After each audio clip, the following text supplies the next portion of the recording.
안녕하세요. 피부과 20대 닥터성입니다. 이번에는 탄력의 유지에 필요한 3요소, 탄력 유지에 어떤 게 가장 중요한가, 우리 몸에 가장 중요한 세 가지 컴포넌트, 여기에 대해서 한번 얘기해 드리려고 하니까요. 왜 이런 얘기를 할까? 우리가 피부의 탄력을 유지할 때 어떤 거를 변화시켜야 되는지 이런 거 궁금하잖아요. 어떤 시술을 받아서 이걸 변화시켜야지 실제 우리 피부의 탄력이 올라갈까? 여기에 대해서 궁금증을 갖고 계신 분들이 너무 많기 때문에 이 탄력 유지에 필요한 3요소에 대해서 한번 얘기를 해드릴게요. 그래서 이 내용을 끝까지 한번 들어두시면 여러분들이 어떤 시술을 받을지 큰 도움을 받으리라고 생각이 됩니다. 끝까지 시청 부탁드리겠습니다. 탄력 유지의 3요소, 탄력 유지에 필요한 세 가지의 컴포넌트, 이게 뭘까? 우리가 많이 알려진 것들 세 가지를 한번 얘기해 볼게요. 콜라겐, 그 다음에 엘라스틴, 그 다음에 히알루론산, 이 세 가지가 가장 중요합니다. 그러면 이러한 것들을 어떻게 만들어낼까? 우리 피부의 콜라겐은 진피 피부의 대략 80에서 85%를 차지하고 있어요. 엄청나게 많은 양을 이 콜라겐이 차지하고 있어요. 이 콜라겐의 역할은 피부의 수분을 간직하는 역할도 하고 강도도 유지하고, 이 중에 또 중요한 것 중에 하나가 뭐냐면 탄성을 유지하는 데 큰 역할을 하고 있어요. 나이가 들어가면서 이 콜라겐들은 점점점 감소하게 돼요. 특히 콜라겐 타입 1이 많이 감소를 하게 되는데요. 그러면 피부가 처지고 주름이 생기는 원인이 돼요. 뭐 피부가 쉐깅 한다고 하죠. 아니면 렉시티가 생겼다. 이런 것들이 콜라겐 타입 1이 많이 소실되면서 생기는 거예요. 그래서 우리가 건강한 피부를 기준으로 했을 때는 콜라겐 타입 1이 대략 80%, 콜라겐 타입 3가 10에서 15%, 뭐 한 20%까지라도 얘기하지만 콜라겐 타입 4나 7 같은 것들도 있으니까 대략 콜라겐 타입 3가 10에서 15%를 유지하고 있는 상태의 콜라겐을 가장 건강한 콜라겐 타입이라고 해요. 보통 콜라겐 타입 1과 콜라겐 타입 3의 비율이 4대 1이라고 얘기를 해요. 이렇게 건강한 피부 4대 1인 비율이 나이가 점점점 들어서 노화가 되면 이 비율이 점점점 바뀌어서 얘가 점점점 내려가요. 1로 내려가고 얘가 12로 올라가요. 그래서 보통 노화가 된 피부들을 보면 콜라겐 타입 1의 비율이 절반 이하로 뚝 떨어지게 되고 콜라겐 타입 3가 쭉 올라가게 돼요. 그러면 이러한 것들은 어떠한 방법으로 치료를 할 수 있느냐? 콜라겐 리모델링이라고 해서 피부 안에 진피 온도를 60도 근처까지 올리게 되면 조직의 손상 없이 단백질 변성을 일으킬 수가 있고, 단백질 변성을 일으키게 되면 콜라겐 리모델링이라는 게 진행돼서 이것은 점점점 새 피부로 바뀌게 돼요. 이해되시겠어요? 그래서 일반적으로 콜라겐 리모델링을 통해서 이 콜라겐들을 만들어낸다 라고 생각을 하시면 돼요.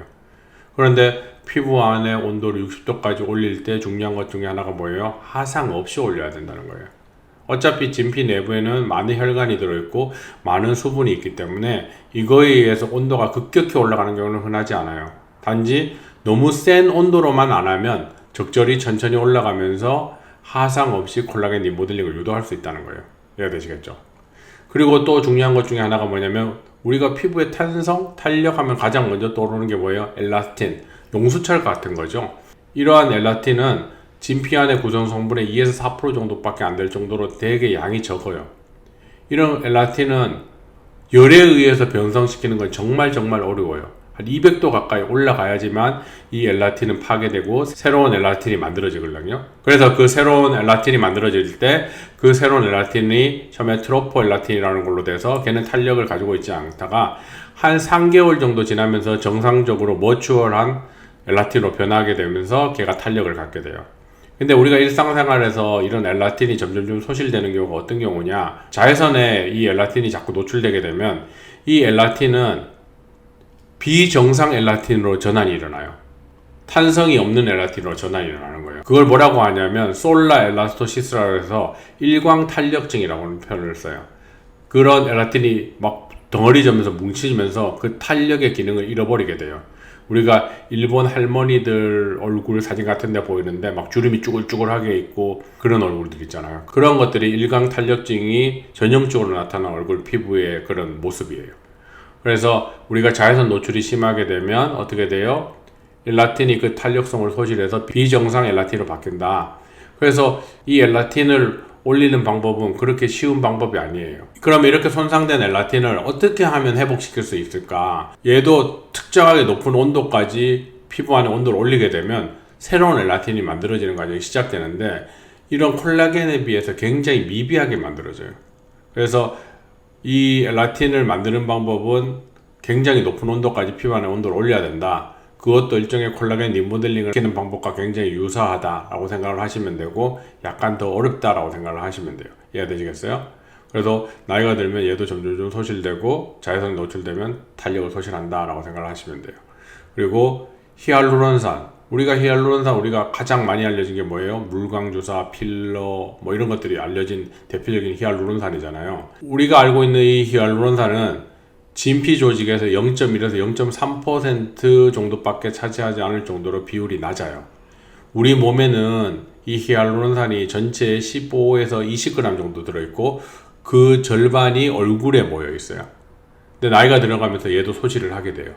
그래서 이러한 것들은 소실된 것들을 인위적으로 넣어서 어느 정도 보충해 줄 수 있어요. 그것들이 뭐예요? 히알루론산 물광 제품 같은 것들, 히알루론산 물광 주사라고 하는 것들을 얼굴에 넣어서 이 소실되는 것들을 어느 정도 채워 넣을 수가 있어요. 단 너무 많이 넣게 되면 이 일정량 이상은 대부분 다 림파틱 드레인지라고 해서 다 빠져나가게 돼요. 그래서 우리가 적정한 양의 히알루론산을 유지하고 있으면 이 탄력을 유지하는 데 굉장히 도움이 돼요. 왜?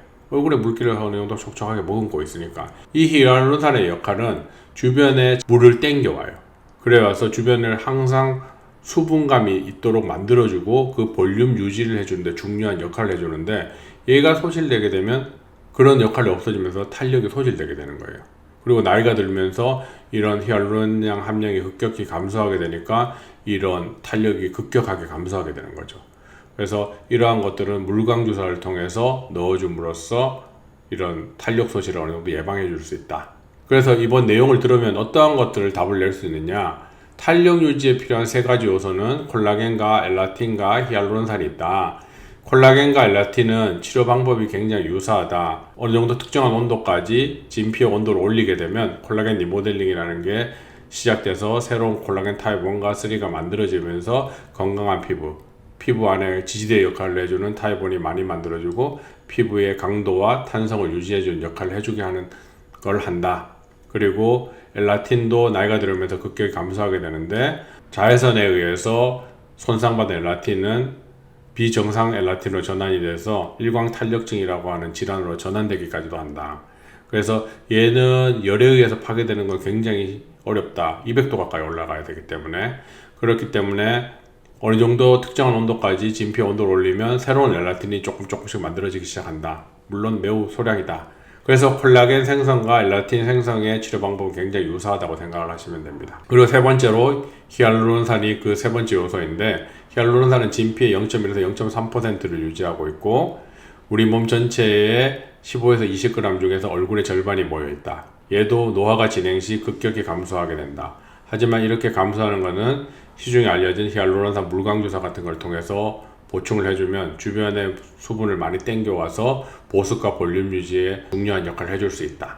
이런 것들이 오늘의 중요한 내용이었어요. 그래서 이러한 것들이 탄력 유지에 필요한 세 가지 컴포넌트와 치료 방법의 접근이었어요. 그래서 이런 것들을 알고 있으면, 내가 탄력이 많이 떨어지니까 이런 시술 받으면 돼, 저런 시술 받으면 돼, 어느 정도 방향이 잡혔을 거라고 생각을 합니다. 그래서 이번 내용도 끝까지 들어주셔서 너무 감사드리고, 다음 주제도 여러분에게 도움이 되는 주제로 찾아뵙도록 하겠습니다. 감사합니다.